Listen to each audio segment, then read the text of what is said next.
বাকি সব এমনি কথাবার্তা সব ঠিকঠাকই আছে, লেখাও ফ্রেশ আছে, সেটা নিয়ে কোনো সমস্যা নেই। 2a not equals to 0 লেখার কি দরকার ছিল? কিন্তু দ্বিঘাত সমীকরণটা অনেকজন চুজ করবে, তাই একটা ইনস্ট্যান্ট চিন্তা ভাবনাটা যেটা এসেছিল সেটা ভালো লাগলো। হ্যাঁ, আমি ওটা ভুল করে মানে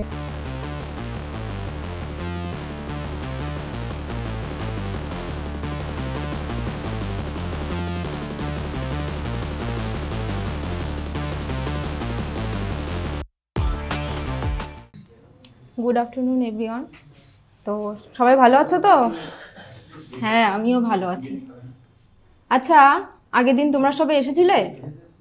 বাহ, সবাই এসেছিলে, বাহ, তো খুবই ভালো। আগের দিন আমাদের কোনটা হয়েছিল বলো তো? লাস্ট কোন টপিকটা হয়েছিল? আচ্ছা, দ্বিঘাত সমীকরণ, তাই তো? আচ্ছা, তোমরা কেউ বলতে পারবে দ্বিঘাত সমীকরণ ঠিক কেমন দেখতে হয়? হ্যাঁ, সেকেন্ড বেঞ্চ তুমি বলো। আচ্ছা, ঠিক, কোনো ইকুয়েশনের, হ্যাঁ হ্যাঁ বলো, ইকুয়েশনের চলরাশির সর্বোচ্চ ঘাত কত? 2 হয়, তার জন্য তোমরা দ্বিঘাত বলছি, তাই তো? আচ্ছা, তো আমরা তো আগের দিন দ্বিঘাত সমীকরণ সমাধানটা করলাম কোন পদ্ধতিতে করলাম বলো? উৎপাদকের বিশ্লেষণ। আজকে আমরা করব আরেকটা নতুন পদ্ধতি, সেটা হলো শ্রীধর আচার্য। ঠিক আছে, তাহলে আগে একটা আমরা লিখে নিই কেমন দেখতে হয়, দেখি তোমরা তো সবাই জানো, আর একবার মনে করিয়ে দিই কেমন দেখতে হয়। ax² plus bx plus c equal to 0। এবার দেখি বলো তো কার মনে আছে কি বলেছিলাম দ্বিঘাত সমীকরণের? এটা কি হয়েছে দ্বিঘাত সমীকরণ? কি লিখতে হবে এখানে? এটা, ভেরি গুড। তাহলে আমরা এটা লিখি, না হয় এটা না লিখলে কি হবে বলো তো? এটা দ্বিঘাত সমীকরণই হবে না, কারণ এই পাওয়ারের এই টার্মটাই তো থাকবে না। কি করে বলবো এটা দ্বিঘাত সমীকরণ, তাই না? আচ্ছা, তাহলে আমরা এখানে কি বললাম? শ্রীধর আচার্যের সূত্র দিয়ে করব। তাহলে দেখি কি করা যায় একে। একে আমরা প্রথমে 4a দিয়ে প্রত্যেকটা টার্মকে গুণ করব। এখানে তো এ ছিল অলরেডি, 4a ছিল যেহেতু a² plus 4abx plus 4ac equal to 0। কারণ এই পাশে 0 ছিল, 0কে 4a দিয়ে গুণ করলে 0ই হয়, তোমরা জানো সবাই। এবার কেউ একজন বলো তো, আমরা ছোটোবেলায় শিখেছিলাম a প্লাস বি হোল স্কোয়ারের সূত্র কি হয়? হ্যাঁ, last bench, a² plus 2ab plus b²। Very good. তাহলে আমরা এটাকে ওই ফর্মে আনার চেষ্টা করছি। দেখো তো এরকম লেখা যায় কি না? 2ax হোল স্কোয়ার প্লাস 2 ফর্মুলার এটা আমরা কত লিখলাম? 2ax। তাহলে 2ax ইন্টু হবে, সরি, ইন্টু বি। তাহলে ফর্মুলার b²টা নেই, যেহেতু আমরা জোর করে নিয়ে এসেছি 10-এ। আর কি ছিল আমাদের? 4ac। এবার আমি তো এটাকে জোর করে নিয়ে এসেছি, একে তো এখানে রাখা যাবে না, একে আমাদের তাড়িয়ে দিতে হবে।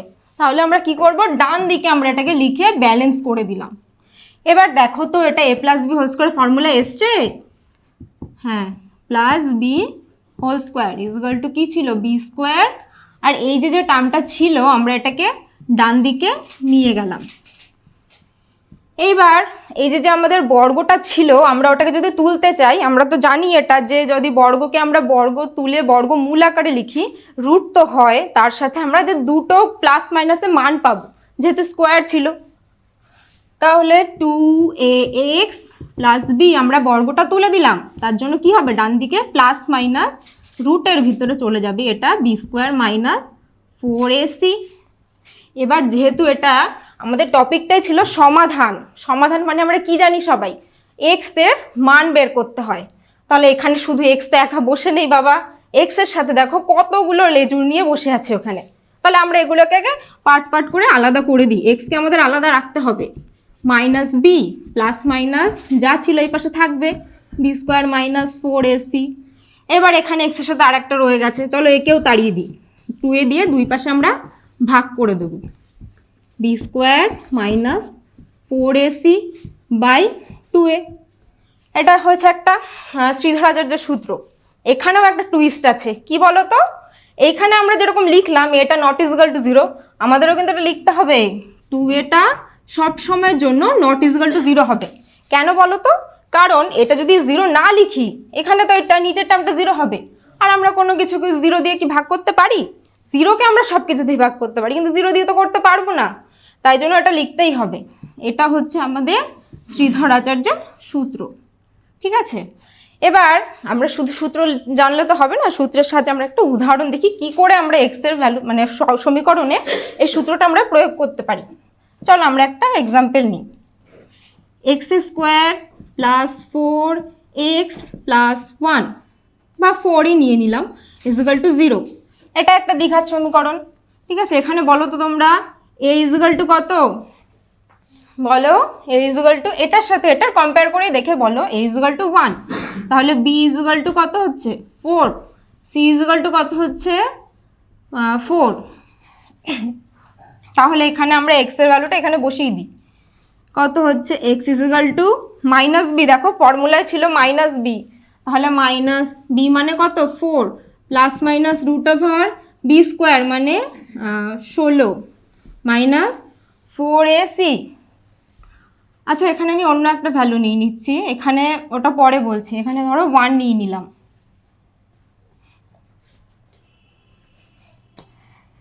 এখানে 1 নিয়ে নিলাম, তাহলে ফর্মুলা কি ছিল 4ac গুণ করলে দেখো 4 হচ্ছে বাই কত, ফর্মুলা ছিল 2 ইন্টু a, তাহলে a মানে 1 তাই 2 হলো।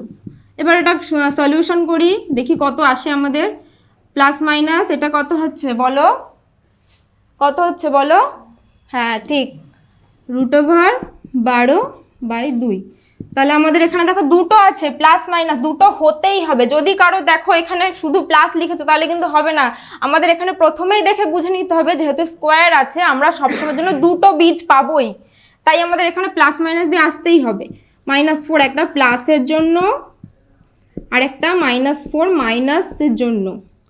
এবার একটা জিনিস বলি, আমি এখানে যে প্রথমে 4টা নিয়েছিলাম, এখানে যদি আমি 4টা রাখতাম কি হতো বলো তো, আমি কেন মুছে প্রথমে 1 লিখলাম, কারণ এখানে যদি 4টা নিতাম দেখো ফর্মুলায় তো 4 ছিল, তার সাথে যদি 4 ইন্টু 4 করতাম তখন কিন্তু পুরো টার্মটা 0 হয়ে যেত, সেটাও আছে, সেটা অন্য একটা কেস। আর এটাকে আমরা কি বলি জানো, এটাকে বলি আমরা নিরূপক। এরও অনেক কেস আছে, সেটা আমরা পরের দিন আলোচনা করব। ঠিক আছে, তোমরা বাড়িতে গিয়ে ভালো করে সূত্রটা দেখবে আর এটা ভালো করে পড়বে, পরের দিন আমরা অনুশীলনগুলো অঙ্কগুলো করব। ঠিক আছে, আজকে এই অবধি। ঠিক আছে, ভালো ছিল, কিন্তু আমরা যখন ওই যে পরপর যেটা করলাম শ্রীধর আচার্য সূত্রটা যে আসলো ওখানেই একটু জোর করে বলা উচিত ছিল যে প্লাস মাইনাস কেন আসলো। এটা হ্যাঁ, যে প্লাস মাইনাস কেন আসলো বলতো, আমরা শুরুতেই কি লিখেছিলাম দ্বিঘাত, তাহলে কটা বীজ আছে, দুটো বীজ আছে, তাহলে প্লাসের জন্য একটা বীজ মাইনাসের জন্য একটা বীজ, এটা আমি অভাব ফিল করছিলাম। যদিও পরে অঙ্ক করার সময় তখন বলা হলো যে প্লাস মাইনাস কেন আছে, এটা একটা। এবার শ্রীধর আচার্যের সূত্রটাই তৈরি করার মেইন টার্গেট ছিল না সমাধান ছিল, মানে এটা তৈরি করে এটা আমরা কি করে প্রয়োগ করি ইকুয়েশনে সেটা। তাহলে ওই যে হেডিংটা যেটা আছে সেই রেসপেক্টে একটু বলে দিতে হবে যে সমাধান মানে কি, যে দ্বিঘাত সমীকরণের সমাধান, তাহলে x এর মান বের করা, এই হলো সেই x এর মান, মানে ওটা লাস্টে বলবো। হ্যাঁ, ওটা ওখানেই বলে দেওয়া। তাহলে এই সূত্রটার কে আবিষ্কার করেছিল, কার দেওয়া সূত্র, কে কোথাকার, সেটা একটু বলে দেওয়া, মানে ওনার সম্পর্কে কিছু বলতে হবে, যে তাহলে শ্রীধর আচার্যের নাম তোমরা হ্যাঁ মানে বলবো যে তোমরা শুনেছো, তোমরা নিশ্চয়ই জানো তিনি কে ছিলেন। তো ওর নাম অনুসারে এই ইম্পর্টেন্ট সূত্রটা আমরা দ্বিঘাত সমীকরণের সমাধান করার জন্য ব্যবহার করি। আচ্ছা, তো তোমার একটা অঙ্ক করে দেওয়া হলো, বাকি সব এমনি কথাবার্তা সব ঠিকঠাকই আছে, লেখাও ফ্রেশ আছে, সেটা নিয়ে কোনো সমস্যা নেই, কিন্তু দ্বিঘাত সমীকরণটা অনেকজন চুজ করবে, তাই এটা অনেকজন চুজ করবে। কালকে মনে হয় 6-7 জন শুধু দ্বিঘাত সমীকরণই চুজ করেছিল। এটা কিন্তু একটু হয়তো প্রথম যদি থাকে টিচারের ক্ষেত্রে হয়তো ঠিক থাকবে না, পরের দিকে একটু বোরিং টাইপের হবে, মনে হবে যে অন্য কিছু হয়তো জানতে চাইছে। দ্বিঘাত সমীকরণের এই যে গল্পটা শ্রীধর আচার্য তৈরি করাটা, সেটা কিন্তু অনেক জোর। আর যখন নিরূপকের যে কথাগুলো বললে সেটা এইখানে না বলে ওখানে বলে দেওয়া, এইখানটা বি স্কয়ার মাইনাস 4ac কে কি বলে, নিরূপক। এর উপর নির্ভর করে বলে দেওয়া যে এর উপর নির্ভর করে এর বীজগুলি সমান হবে না বাস্তব হবে না অবাস্তব হবে নির্ভর করছে, এটা বললে লিখতে হচ্ছে না। এই নিরূপকের উপর নির্ভর করেই বীজগুলি সমান হবে না অসমান হবে না বাস্তব হবে না অবাস্তব হবে নির্ভর করছে, সেটা আমরা পরের ক্লাসে করব। হ্যাঁ, ঠিক আছে, ঠিক আছে, এমনি ঠিক আছে, এটা করা যেতে পারে, অসুবিধা নেই। মুছে দিই তাহলে। ঠিক আছে sir. 2a not equals to 0 লেখার কি দরকার ছিল? 2a বললে এবার 2a not equal to A 0 বলি এ নট ইকুয়াল টু 0, যেহেতু মানে একসাথে ছিল ওর জন্য আমি ওটাকে লিখে দিয়েছি। এটা নট ইকুয়াল টু 0 হবেই, সেটা তো অবশ্যই। ওটা তার আগে আরেকটা জিনিস বলতে হতো যে আমরা তাহলে ওই যে উপরের লাইনটা বক্সের ঠিক উপরের লাইনে, এইটা। তাহলে এবার আমরা এটাকে ভাগ করে দেব, এটাকে ভাগ করে দেব। হ্যাঁ। কেন ভাগ করতে পারছি? এই যে নট ইকুয়াল টু 0 ছিল তার জন্য ভাগ করতে পারছি, নাহলে কিন্তু ভাগ করতে তাহলে পারতাম না। এই এটা যেটা বললাম সেটা এই লাইনে বলবো, তাই তো? এই বলো। মানে যেহেতু ভাগ করছি তাই না, কেন করছি ওটা ওখানেই বলতে হবে, কিন্তু কেন ভাগ করলাম? আচ্ছা। তাহলে এ নট ইকুয়াল টু 0 দেওয়া ছিল তার জন্য। ঠিক আছে। এমনি সব ঠিক আছে, অসুবিধা নেই। আর কিছু সমস্যা ছিল? না, বাকি তো ঠিকই ছিল। টাইমটা নার্ভাস ফিল বোঝা যাচ্ছে স্যার, ওটাই। নার্ভাস বোঝা যাবেই, কিন্তু পরে বোঝা যায়। নার্ভাস কাটাতেই ফিল পারছি এটা না। বোঝা যাবেই, ঠিক আছে? এটাতে কোনো প্রবলেম নেই কেউ যদি নার্ভাস হয়ে যায়, কারণ যারা ইন্টারভিউ নিচ্ছে তারা জানে যে নার্ভাস হবে। স্যার মানে প্রবলেমটা হচ্ছে আপনি যেটা বললেন যে বাড়িতে প্র্যাকটিস করছে যখন, তখন এটা ফিল করতে পারছি না, বাট এখানে এসে হাতটা মানে বুঝতে পারছি। এই ইয়ে জন্যই তো হচ্ছে। মুখ দেওয়া। হাতটা তুমি একটু যত হাত কাঁপছে। কাঁপবে তত হাতটা কাঁপমান বন্ধ হয়ে যাবে ধীরে ধীরে, তাই না? কাঁপতে কাঁপতে কাঁপতে কাঁপতে বন্ধ হয়ে যাবে। ও তো ভালোই বলেছে না, বিভিন্ন উদাহরণ দিয়েছে, কথাগুলো গুছিয়ে বলতে পেরেছে, যেটা ইচ্ছা ছিল সেটা বলেছে মোটামুটি। যেমন আরেকটা ইনস্ট্যান্ট চিন্তা ভাবনাটা যেটা এসেছিল সেটা ভালো লাগলো। হ্যাঁ, আমি ওটা ভুল করে মানে প্রথমে যখনই ইয়ে দেখা গেল করেছিলাম, যে না হচ্ছে না। জিরো হয়ে যাবে, তো সেটা ফোর নিয়েই থাকুক, অসুবিধা কিছু নেই। যে তার সমান মানে নিরূপকটা যেহেতু আগে থেকে বলিনি, ওর জন্য আমি প্রথমে আগে নর্মালটা। যে ফোর না নিয়ে আমি 1 নিচ্ছি, হ্যাঁ। তারপরে আবার যে চেঞ্জ করা হলো, দেখো ফোর নিলে কি সমস্যা হবে হ্যাঁ। সেটা বলে দাও। এটা খারাপ হয়নি, ভালো হয়েছে, এটা ইনস্ট্যান্ট একটা চিন্তা ভাবনা থেকে এসেছে।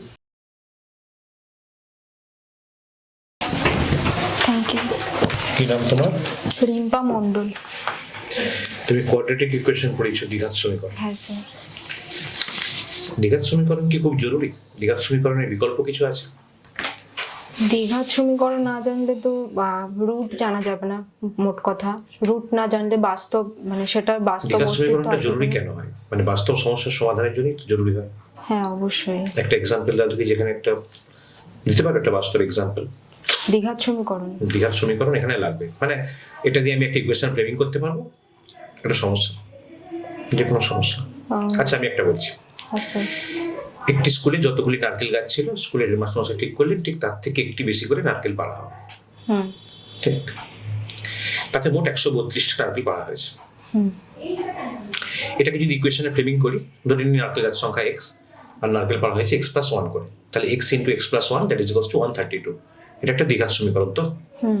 ঠিক, আমাকে বলো এই দ্বিঘাত সমীকরণের বিকল্প ছিল না? দ্বিঘাতই শিখতে হবে আমাকে। দ্বিঘাত ছাড়াও এমনি তো সমাধান করা যেতেই পারে ইকুয়েশন লিখে। কি ইকুয়েশনে সম্ভব এটাকে? কোন ইকুয়েশন করলে সম্ভব এটা? নিউমেরিক্যাল অ্যাকচুয়াল বিশিষ্ট সমাধান করা সম্ভব? অ্যাকচুয়াল বিশিষ্ট যে একঘাত সমীকরণ যেগুলো। একঘাত। দ্বিঘাত সমীকরণের বিকল্প হিসাবে আমরা কি একঘাত সমীকরণ ব্যবহার করতে পারি? না। যদি xy ধরে নিই, হ্যাঁ এক্স ওয়াই দুটো চলরাশি নিয়ে দুটো করলে। চলরাশি নিয়ে সমাধান করা সম্ভব, তাই তো? হ্যাঁ তাহলে দ্বিঘাত সমীকরণটা আমি বাইপাসও করতে পারি। হ্যাঁ। ঠিক, ওকে। আমাকে বলো যে নিরূপকের কথা বলছিলে b² - 4ac, হুম। b² - 4ac লেসার দেন যদি 0 হয়ে যায় হুম। কি হবে?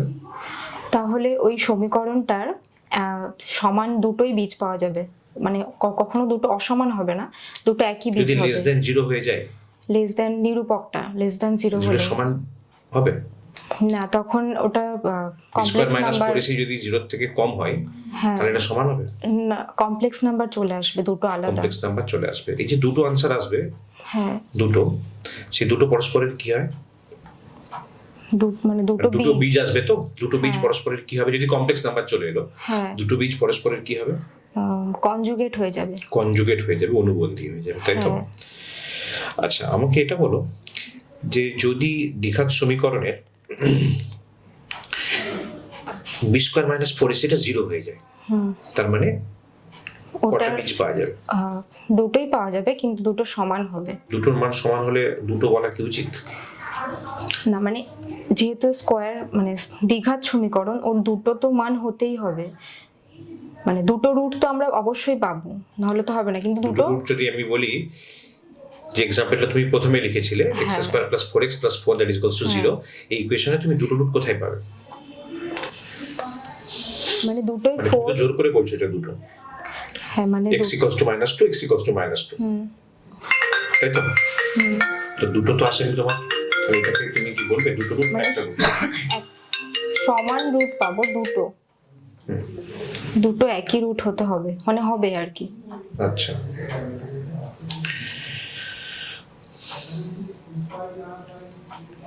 স্যার একজন দৃষ্টিহীন শিক্ষার্থী, তাকে ত্রিকোণমিতি কিভাবে পড়াবেন আপনি? দৃষ্টিহীন শিক্ষার্থী কিছু বাস্তব উদাহরণ তার হাতে দিয়ে তাকে অনুভব করিয়ে, যেমন একটা আমি কলার মোচা নিয়ে যেতে পারি, বা একটা বাদ্যের টুপি যেটা আমরা বলি, তাকে যদি আমি শঙ্কু বোঝাতে চাই, তাকে তার হাত দিয়ে অনুভূতি করি যে এটার তল এটা, বা তার বেসটা কেমন, বৃত্তাকার, ওইভাবে। বা একটা বল দিলাম যে এটা একটা বৃত্ত, তুমি ধরে দেখো, এরকম ভাবে বুঝে। দৃষ্টিহীন শিক্ষার্থীকে পড়ানোর রিস্ক নেবেন আপনি? দৃষ্টিহীন সবার সাথে ক্লাসে বসিয়ে, সেটা বলছেন? মানে আপনার কি উচিত দৃষ্টিহীন শিক্ষার্থীকে শিক্ষা দেয়? আপনি জানেন দৃষ্টিহীন শিক্ষার্থীকে তাদের শিক্ষা জন্য তো স্পেশাল এডুকেশন আছে। তাহলে আপনি নেবেন কেন স্টুডেন্টকে?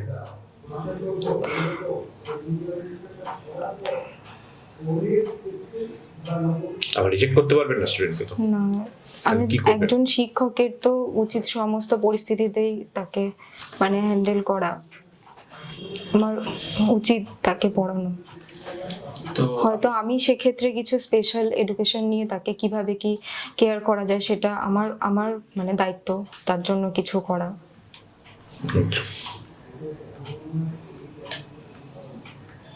আচ্ছা, গণিতে যে আমরা উত্তর পাই, সেটা সাবজেক্টিভ না অবজেক্টিভ? গণিতের উত্তর মানে কোন একটা আমরা সমাধান করি না, সমাধান করার পর আমাদের তো একটা উত্তর আসে, হ্যাঁ অবজেক্টিভ। মানে কি? অবজেক্টিভ হয় কারণ কনক্লুশন টানা যায় কোথাও একটা গিয়ে, বা কোনো একটা অঙ্কের উত্তর পেলাম, সেটা একটা উত্তর হয়। আবার অনেক সময় সাবজেক্টিভও হয় স্যার, কারণ কোনো কিছুর থিওরেম শেষে তো আমরা কনক্লুশন টানি যে এটা না হলে ওটা হতো, বা কন্ট্রাডিকশন যে আমাদের আসে। সাবজেক্টিভ অবজেক্টিভ মানে ব্যাপারটা কিরকম? সাবজেক্টিভ মানে সেটার যেটা হচ্ছে খুব আজকে খুব গরম ডিটেইলস। পড়েছে, আজকে আবহাওয়া কেমন, হ্যাঁ, ঠান্ডা না গরম, এর উত্তরটা কি হবে? সেটা টেম্পারেচার দেখেও বোঝা যায়, সেটা অবজেক্টিভ হতে পারে। আর এমনি বললে যে আজকে খুব গরম না খুব ঠান্ডা, এটা কি হবে? এর উত্তরটা কি হবে? গরম ঠান্ডা ব্যক্তি বিশেষে এক এক রকম হতে পারে, ঠিক, যেটা ব্যক্তি বিশেষে এক একরকম এক হয়। রকম হয়, সেটা সেটাকে আমরা সাবজেক্ট। সাবজেক্টিভ। আর যেটা টেম্পারেচার গণনা করা হয় সেটা অবজেক্টিভ। যে অঙ্কের উত্তর তাহলে কিরকম হবে? হ্যাঁ স্যার, যে আনসারটা সবার ক্ষেত্রে একই রকম, একই রকম। হ্যাঁ, কারণ 2 + 3 = 5, 5 এটা সবার সবার ক্ষেত্রে ক্ষেত্রে। 5, এটা অবজেক্টিভ আনসার। তো ম্যাথমেটিক্সের ক্ষেত্রে বেশিরভাগ আমরা যে ইয়েগুলো করি, সমাধানগুলো করি, বেশিরভাগই হচ্ছে অবজেক্টিভ। Objective। মানে আমরা যদি ক্লাস বিলো, যদি আমরা 10 মানে দশম শ্রেণীর নিচের কথা বলি, বেশিরভাগ ক্ষেত্রেই। আর এই যে তোমাকে একটা আমি দিয়েছি, এক্ষেত্রে তুমি গণিতের, ঠিক আছে, এটাকে তুমি সাজাও, কিভাবে এটাকে করবে, সাজাবে আচ্ছা। গণিত পড়ানোর ক্ষেত্রে কোনটা প্রথম প্রয়োজন, কোনটা দ্বিতীয়ত প্রয়োজন, সিকোয়েন্স অনুযায়ী সাজাও। আচ্ছা, প্রথমে আমি জ্ঞানটাকে রাখছি, তারপরে প্রয়োগ করব, তারপরে বোঝাপড়া হবে না, জ্ঞান, বোঝাপড়া, প্রয়োগ, মূল্যায়ন। কারণ মূল্যায়ন তো শেষে অবশ্যই দিতে হবে স্যার। এখন কি করেন আপনি? আপাতত মানে কম্পিটিটিভের জন্য পড়ছিলাম, তারপরে হঠাৎ করে এসএসসির জন্য এলো, তাও এসএসসির জন্য প্রিপারেশন। টিউশন সেভাবে করি না, ভাই বোন আছে বাড়িতে, ওদের যতটুকু কেয়ার করা দরকার ততটাই। বাড়ি কোথায়? বাড়ি পলতা, পলতা, ব্যারাকপুর, মানে পরের স্টেশন। স্টেশন। আর একটা কোশ্চেন জিজ্ঞেস করি, মানে দৃষ্টিহীন, আপনার মতে, মানে আপনার মতামত জানান। আমাদের যে এখন মডার্ন এডুকেশন, ঠিক আছে, এখানে প্রতিবন্ধী অপ্রতিবন্ধী দুই রকমের যে স্টুডেন্ট হয় ওদেরকে একসাথে পড়ানো উচিত না আলাদা আলাদা করে পড়ানো উচিত আপনার মতামত? দৃষ্টিহীন আর নর্মাল যেরকম স্টুডেন্ট থাকে, প্রতিবন্ধী ও প্রতিবন্ধী প্রতিবন্ধী অবশ্যই একসাথে, হ্যাঁ? একসাথে অবশ্যই। সমস্যা নেই কোনো একসাথে পড়ালে? যাদের একটু মানে পিছিয়ে পড়া স্টুডেন্ট তাদেরকে একটু বেশি কেয়ার করতে হবে, মানে তারা একসাথে থাকলে কি হবে, যারা ভালো স্টুডেন্ট তাদের সংস্পর্শে এসে তারাও যে কিছু তিনটে সুবিধা বলুন তাহলে। মানে একসাথে একসাথে পড়ানো। ধরুন যারা একটু পিছিয়ে আছে তাদের যদি আমি পিয়ার লার্নিং করাই তাহলে তাদের মধ্যে যাদের কম আছে তাদের ভালো ভালো স্টুডেন্টের থেকে কিছুটা তারা নিতে পারবে। আরেকটা হচ্ছে অনেক সময় হয় কি স্টুডেন্টদের মধ্যে মানে ভেদাভেদ তৈরি হয় যে আমি ভালো, আমি ওর সাথে মিশবো না, তখন অন্য গ্রুপ এসে তাদের মধ্যে বন্ডিংটা ভালো হয়, একসাথে পড়লে বন্ডিংটা ভালো হয়। আরেকটা হচ্ছে মানে ওই কি বলে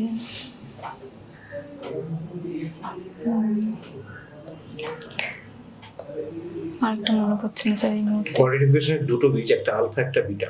হ্যাঁ স্যার। ইকুয়েশন কি করে হবে এটা? কোন ইকুয়েশনের বীজ আলফা এন্ড বিটা হতে পারে? আলফা এন্ড বিটা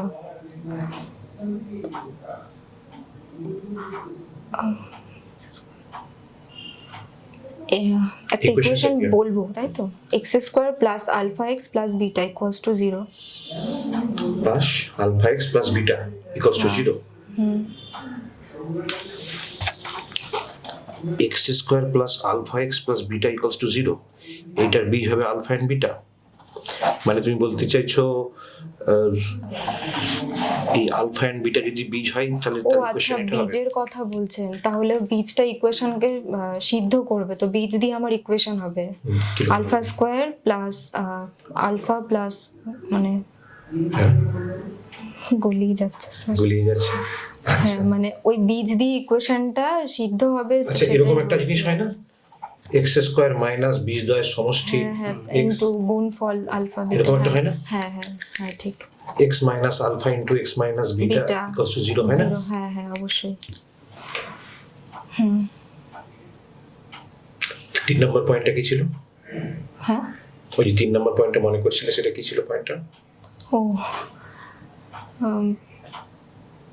হ্যাঁ আরেকটা হতে পারে তাদের মধ্যে মানে খাবার শেয়ার করে খাওয়ার যে ব্যাপারটা, মানে টিফিন শেয়ারিং ব্যাপারটা হতে পারে। এটা তো যে কোনো ক্লাসে স্যার প্রশ্ন করেছিলেন যে প্রতিবন্ধী অপ্রতিবন্ধী মানে যে প্রতিবন্ধী নয়, স্যার এটাও এই হতে পারে। ধরনের ক্লাসে যখন একসঙ্গে পড়া হচ্ছে সেক্ষেত্রে কি সুবিধে?